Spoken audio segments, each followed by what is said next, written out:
the 5 most winnable games, the 5 toughest games, and how the Rams can make the playoffs this season. That's coming up next on Locked On Rams.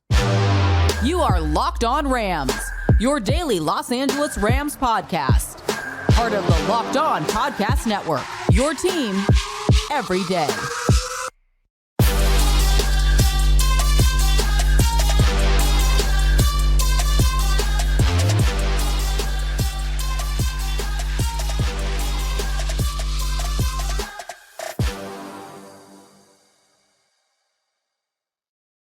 What is up, Ramley, and welcome to another episode of Locked On Rams, your daily podcast covering your 2-time Super Bowl champion Los Angeles Rams, part of the Locked On Podcast Network, your team every day.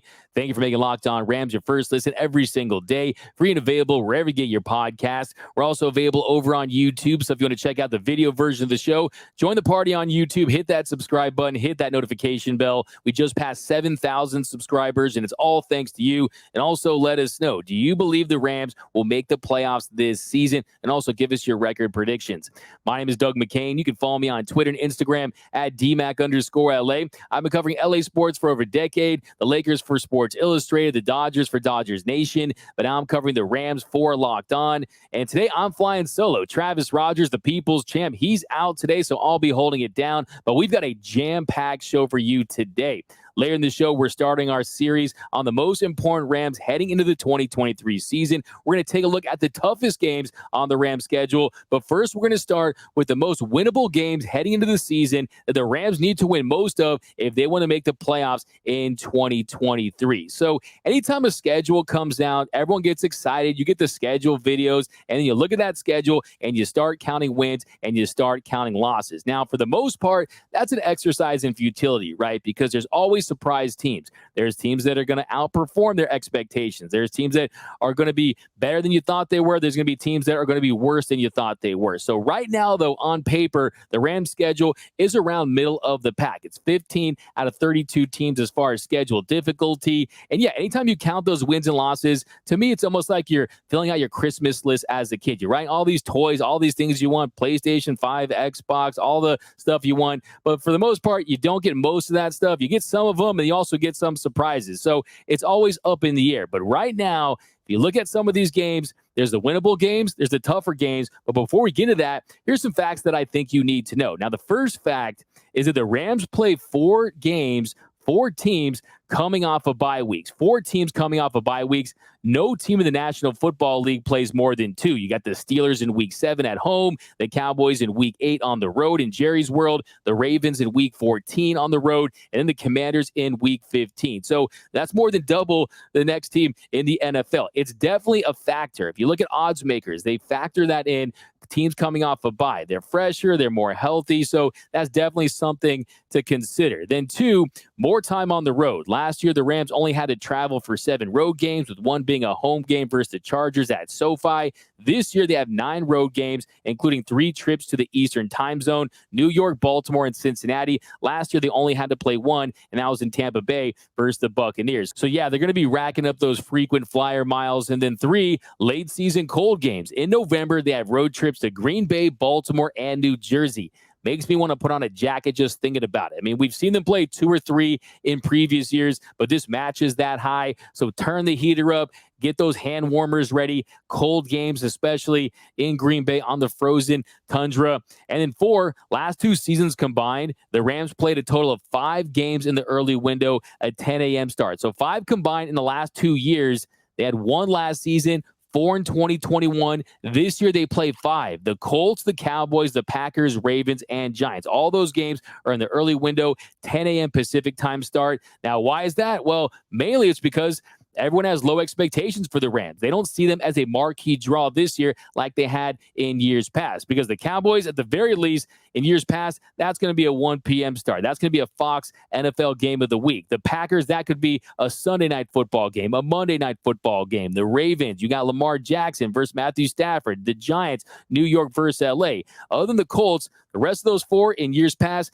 those aren't going to be early window games. And then 5, the Rams face 3 2022 playoff teams in the final 8 games of the year: the Seahawks, the Giants, and the 49ers. So the front of the Rams schedule, it's a gauntlet. It's going to be difficult, especially with an inexperienced team. You open at Seattle. Your home opener is at home against a Super Bowl contender in the San Francisco 49ers. Then at Cincinnati, another Super Bowl contender in Week 3, Monday Night Football. And then Indianapolis in Week 4. And then you play the team that was the runner-up last year, the team that lost the Super Bowl, the Philadelphia Eagles, in Week 5. So that's definitely a gauntlet. That feels like if you're playing Street Fighter and you start with M. Bison, you start with Saggy, you start with all the bosses at the very end, as opposed to the other way around where it's supposed to be easier and then harder. Well, the good thing is that's flipped. The latter half of the schedule, it eases up. So if this team gels, if this team figures it out, they can make a late postseason push. So they're not going to be out of it as long as they're able to get some wins early on in the year, if you look at that part of the schedule. So let's talk about these games, though. So the first one is Week 6, October 15th, against the Arizona Cardinals at SoFi Stadium. And we know the Cardinals, they're in perpetual rebuild mode. They went 4-13 last year. Kyler Murray won't be back until later in the year, so he's most likely going to miss this first matchup.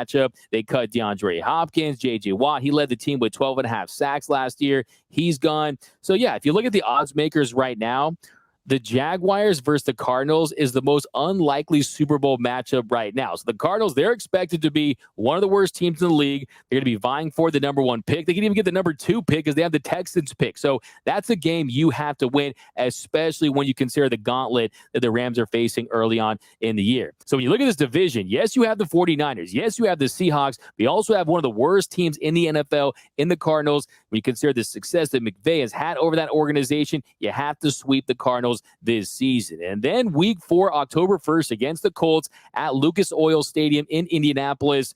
That's a game that I think the Rams absolutely have to win early on, or this season could spiral. This could go down in a tailspin early if you don't win that game. They won just 4 games in 2022. They drafted Anthony Richardson with the number 4 pick in the draft, the quarterback out of Florida. And people say he's going to be the next Cam Newton. Well, hey, that's going to be early to even see him on the field. You could see Gardner Minshew in that game. It's a road game, so there's that. But that's a game that's really a pick'em game right now as far as odds. So that's a game you have to win if you're LA.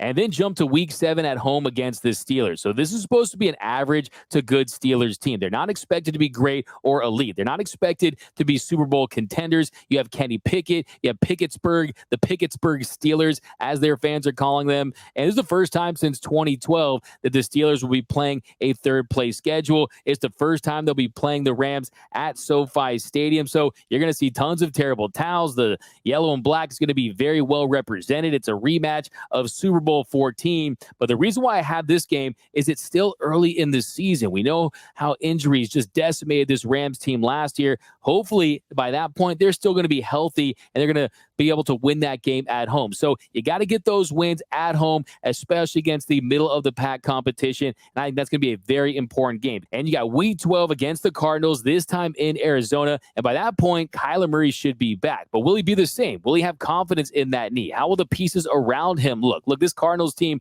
they're expected to be one of, if not the worst teams in the NFL this season. Also, no word on if Call of Duty will be released. What if he gets an early copy of the next Call of Duty? Look, if you look at Kyler Murray's numbers before and after the video game Call of Duty is released, before he's 15-8 with 50 touchdowns and 21 interceptions, 280 yards per game. After he's 7-15, 20 touchdowns, 13 interceptions, and 240 yards per game. So don't hate the player, hate the game. But hey, if it's released, it could be a factor. And I'm just messing around. But the Rams, you have to win that one. You have to sweep the Cardinals this year. And then you got Week 15 against the Commanders. That's a game they absolutely have to win. You got Sean McVay going up against his old team where he made his bones as an assistant coach. And you're talking about Ron Rivera. Well, my opinion is one of the more overrated coaches in this league. Is he coaching for his job at that point? Has he already lost his job at that point? You're going to be relying on Sam Howell, a 5th-round pick in 2022, as your starting quarterback. So that's going to be a very beatable Commanders team, in my opinion. And those are the kind of games where if you're the Rams, you have to take care of business. If you want to give yourself a shot of making the playoffs this season, you got to beat teams like the Commanders. got to win those games at home. And then for my fifth most winnable game, my fifth game that the Rams need to win if they want to make the playoffs this season, I considered a couple here. I considered the Packers in Week 9. The Packers, they're projected to be a bottom 5 or 6 win team this season. You have Jordan Love replacing Aaron Rodgers, but the Rams haven't had very much success at Lambeau Field. And this will be the fourth year in a row that the Rams will be playing the Packers at Lambeau after November 1st. And like I said, they haven't had very much success. They lost to Green Bay in the divisional round in 2020. They lost to them in November of 2021. They lost to them again last December on Monday Night Football. So even though the Packers are going to be a bad team, I think there's more winnable games on the schedule. Also considered Week 18 on the road in San Francisco against the 49ers. And yes, the 49ers most likely going to be a really good team this season, but maybe if they had the division sewn up, maybe they would rest their starters. But this is Kyle Shanahan. He doesn't like doing that. He doesn't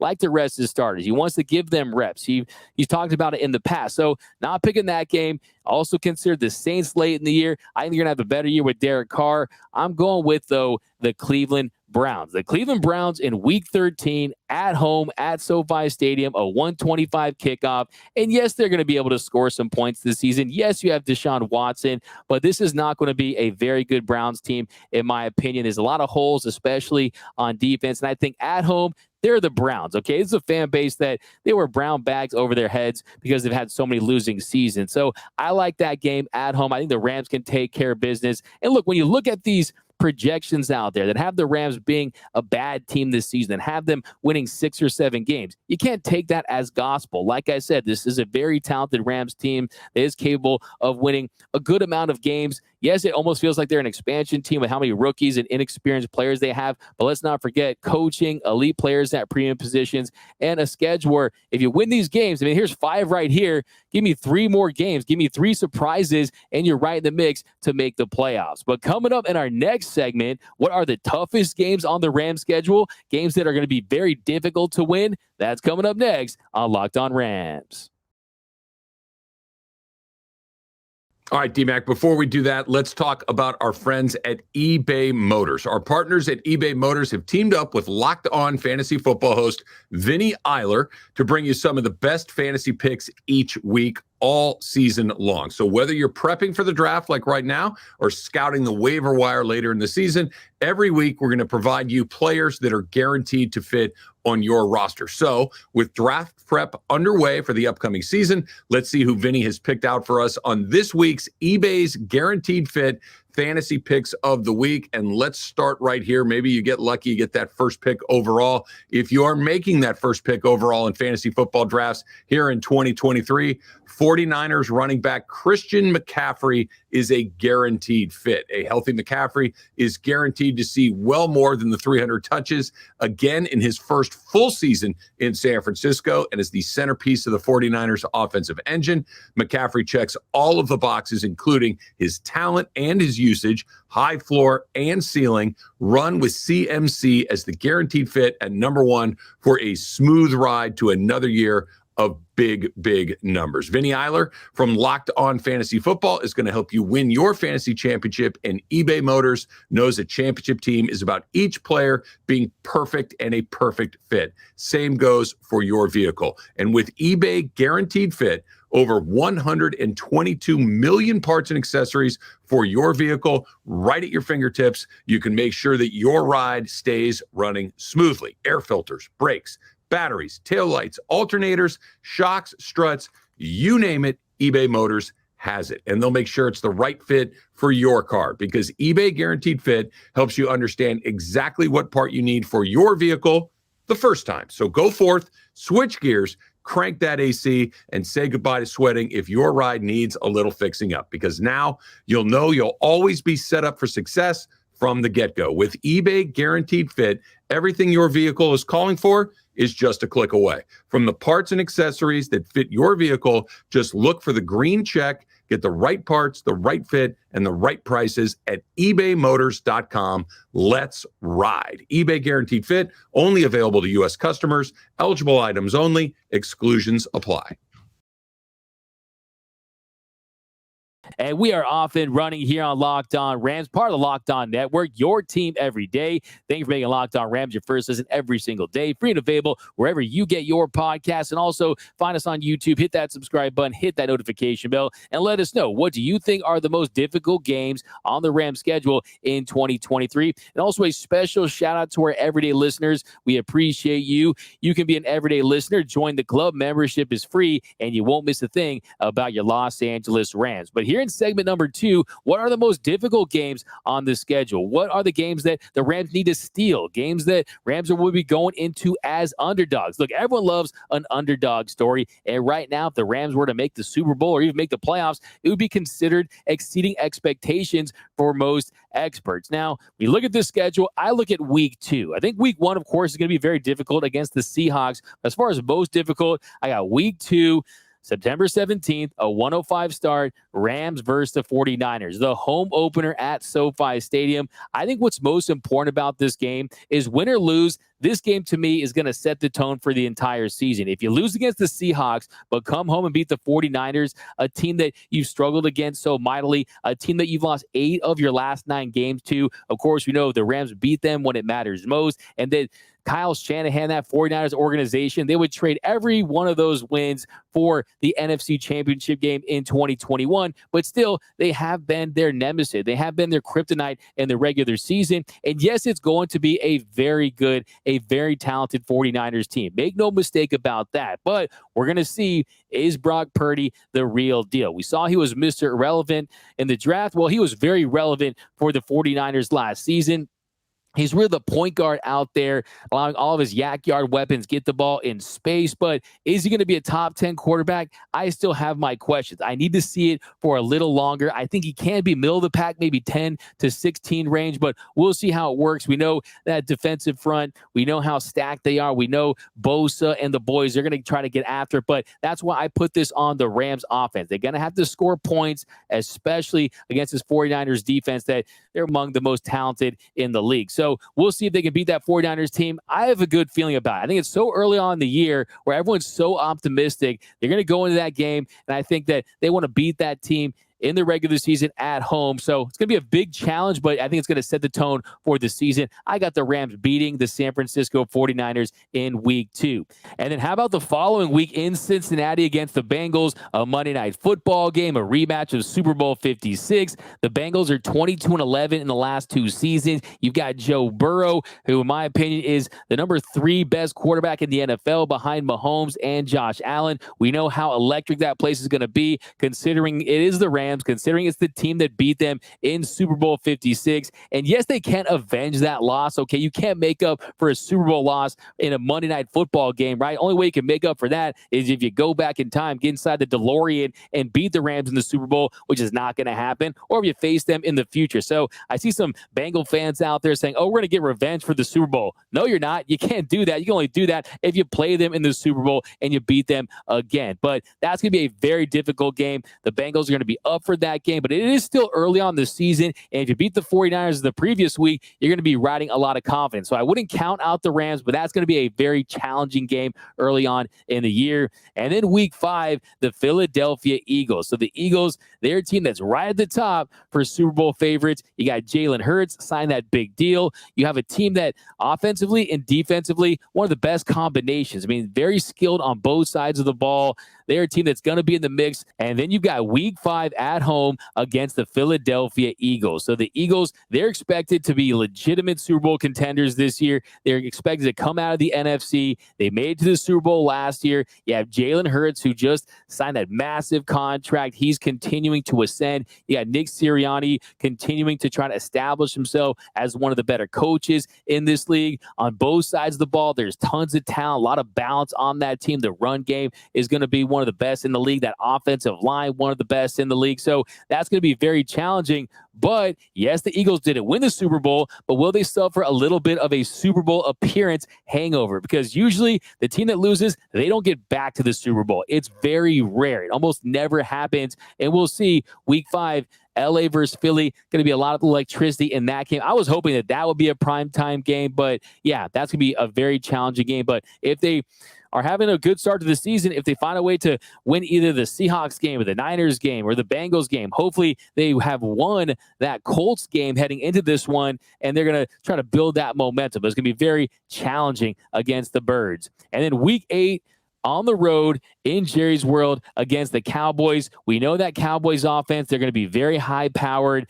Consecutive seasons with 12 victories in 2021 and in 2022. They both were 12-5 seasons for the Cowboys. But, hey, that's going to be a game that hopefully it's the last team that scores wins, because we've seen the Rams go into Dallas and win. We saw with Jared Goff. It's not impossible. At that point, you hope that the offense is humming. You're hoping that Stafford is healthy. You're hoping that a wide receiver 3 has stepped up, that guys like Puka Nacua and Ben Skoranek and Tutu Atwell has stepped up, that Van Jefferson has established himself firmly as the number 2 receiver, that Kupp is healthy, that the running game with Cam Akers and possibly Zach Evans and Kyron Williams and guys like that are playing well, and that this offensive line is staying healthy. At the very least, they're an average offensive line. So at that part of the season, you're hoping the offense has gel, that they're scoring points, that they're lighting up scoreboards around the league, and that's how they can win that game. Now, that Cowboys team, they have made some key additions. They added old friend Brandon Cooks. That's going to help their offense. They added Stephon Gilmore. So that's a Cowboys team that's desperate to win a Super Bowl. You can't deny back-to-back 12-5 seasons, but I think it's going to be one of the more exciting games of the year for the Rams. And then how about Week 14?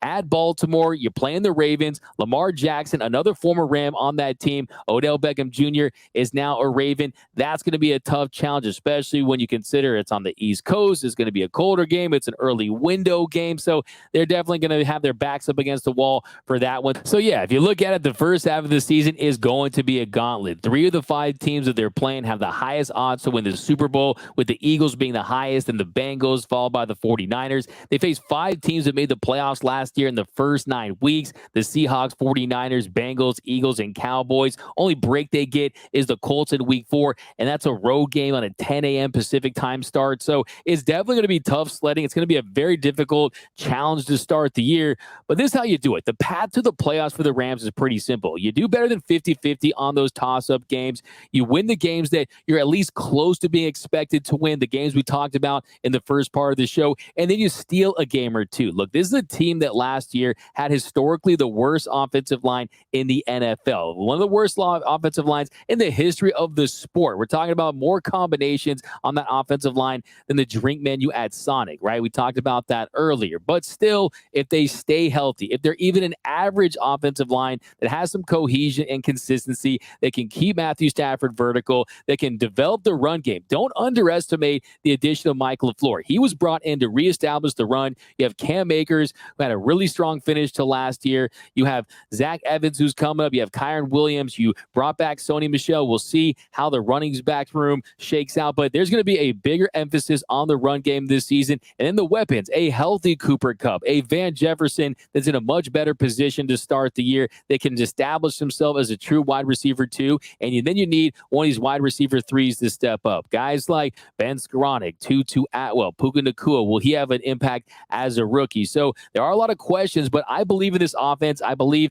in this coaching staff. And look, the reality is this is a coaching and quarterbacks league. And right now you have an elite coach. You have a quarterback that's been elite in the past. As long as they stay healthy, I think this team can win more than 5 games. I think they can win anywhere from 8 to 10 games, maybe even more if things break right. I mean, there's tons of inexperience, lots of rookies on this team. So to say they're Super Bowl contenders, that might be a stretch. But when you consider they won 5 games with the roster they had last year, I think you can find 3, 4, 5 more wins out of this group. So there is a path to the playoffs. You just have to win those games that you're expected to win those games where it's razor thin as far as the odds, and then you got to steal a game or 2, and I think the Rams, they could find themselves in the playoffs. Now, they get off to a bad start, and they say, hey, we want to sell some pieces and trade some guys and start thinking about 2024 and beyond. That could be a different story. So it's very important for them to win some games early on so that you do gain some confidence, you do gain some momentum, and then you say to yourself, hey, later later in the year, the schedule lightens up. You have the bye week in week 10. After the bye,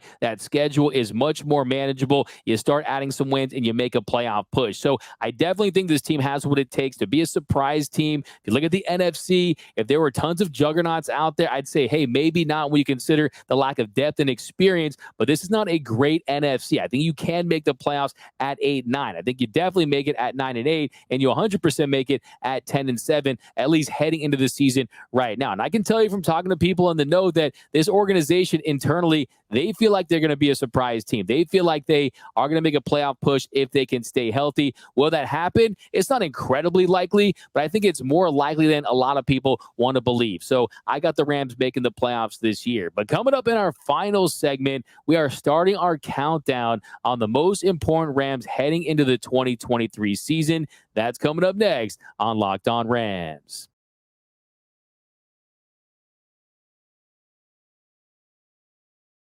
And welcome back to Locked On Rams, part of the Locked On Podcast Network, your team every day. Thank you for making Locked On Rams your first listen every single day, free and available wherever you get your podcasts. And a special shout out to our everyday listeners. We appreciate you. You can join the Everyday Listeners Club too. It's free to join. Membership is free. All you got to do is listen to every single episode and you won't miss a thing about your Los Angeles Rams. But here in our final segment, we are starting our countdown for most important Rams heading into the 2023 season. And at 15, I'm going with Alaric Jackson. Left tackle possibly could be used in other positions along that offensive line.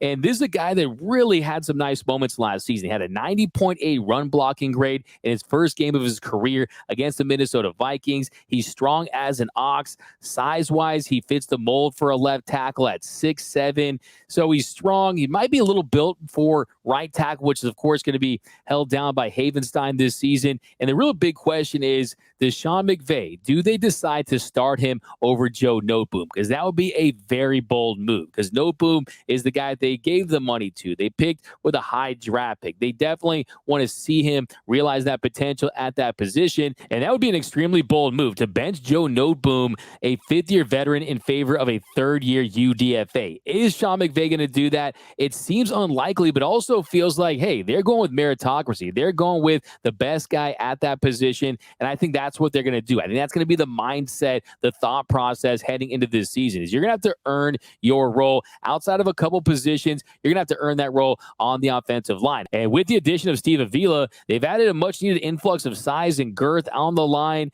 Maybe we see a Rams offensive line that drives opponents off the ball rather than just focus on positional blocking. And hey, what I always say is, if you don't have a left tackle, you're going to be left out. We've seen that with this organization. When they go on Super Bowl runs, it's with Orlando Pace, it's with Andrew Whitworth. And is Alaric Jackson of that caliber? I would say the answer is no, but I do think that he could play the position better than Joe Noteboom. I would have him as my starting left tackle, but he also has some versatility. You could see him as a valuable swing tackle, a versatile backup if it gets to that, a guy that could play either guard spot, so that gives them some optionality up front. But yeah, I want to see him in there as a left tackle unless Joe Noteboom, unless he wows, unless he finally realizes that potential fully and the light switch completely turns on.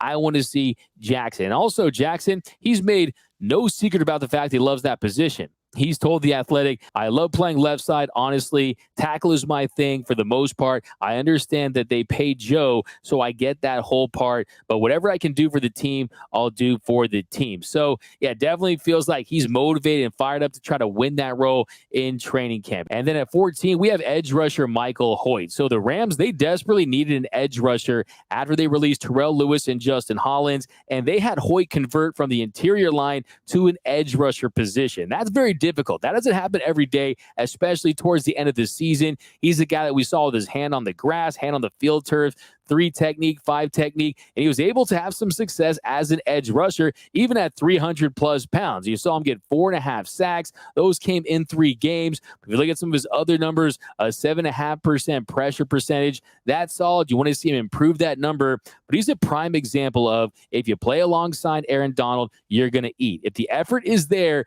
Aaron Donald's going to command a double team. In fact, I bring my facts to the fight.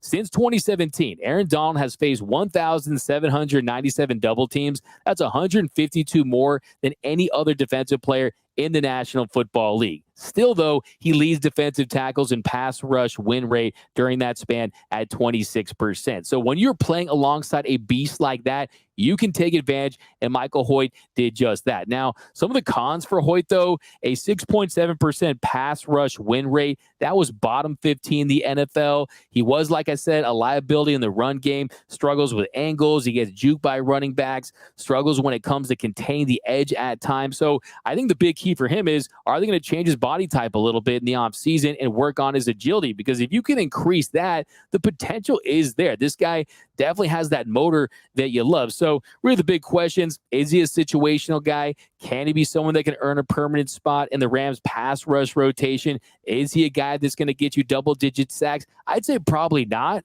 But if he gets a full year and a full opportunity to play in that position, and you do see some improved agility, you do see some improved instincts against guys on the edges, I think he could get 8 or 9 sacks this season. So that would definitely be a successful season for Michael Hoecht. So, well, hey, the guy got more sacks than anyone on the team except Aaron Donald once they put him out there. So it's definitely an intriguing player. And I think if you look at his roster chances, I mean, he's going to be competing with Byron Young, Nick Hampton, but I think Hoecht, he's 100% a lock to make this roster. And I think that there's no question about it. Hoecht is going to find a way to have an impact this season. But that's going to do it for this episode of Locked On Rams. My name is Doug McCain. You can follow me on Twitter and Instagram at DMAC_LA. And until next time, whose house is Locked On Rams house?